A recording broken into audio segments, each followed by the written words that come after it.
بسم اللہ الرحمن الرحیم اللہم صلی علی سیدنا و مولانا محمد صاحب الوجہ الانور والجبین الازہر صلاة و سلاما علیک یا سیدی یا رسول اللہ وعلی آلک و اصحابک یا سیدی یا حبیب اللہ۔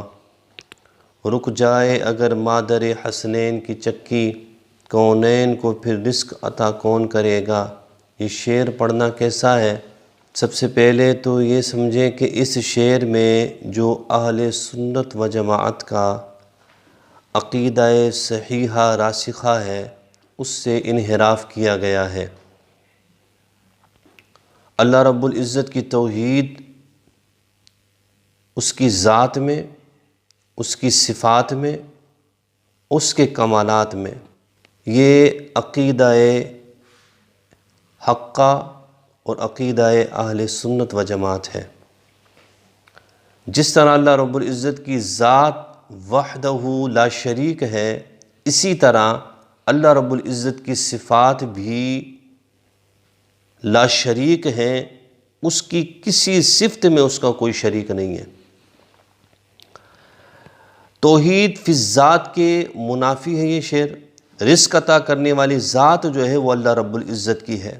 قرآن مجید برہان رشید میں اللہ رب العزت سورۃ الذاریات آیت نمبر 58 میں ارشاد فرماتا ہے، ان اللہ هو الرزاق ذو القوۃ المتین، بے شک اللہ ہی ہے جو رزق عطا کرنے والا ہے، جو صاحب قوت متین ہے۔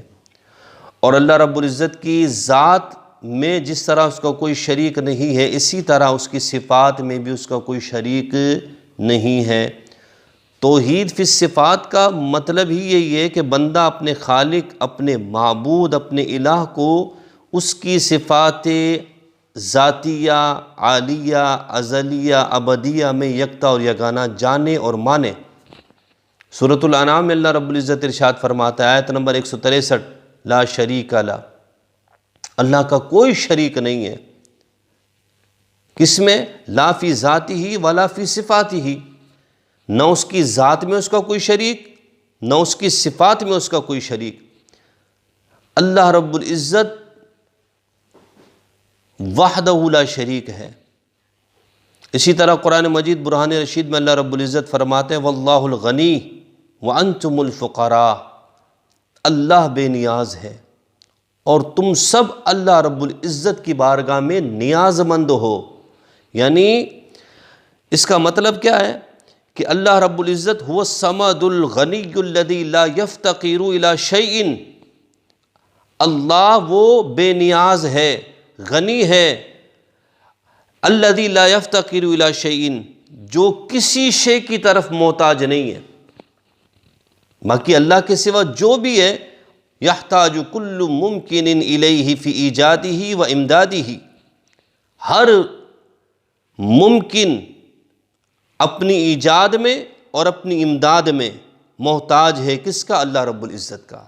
لہٰذا یہ شعر جو ہے یہ شرک فی الذات سے خالی نہیں ہے، اس لیے اس قسم کے اشعار سے اجتناب کرنا چاہیے۔ تمام انبیاء و مرسلین، تمام اولیاء، صلحاء، ہر انسان و جن، حیوان و نباتات، ساری مخلوق کو رزق عطا کرنے والا وہی رب اللہ رب العزت وحدہ لا شریک ہے۔ اللہ تعالیٰ بہتر جاننے والا ہے۔ وما علیہ الا البلاغ۔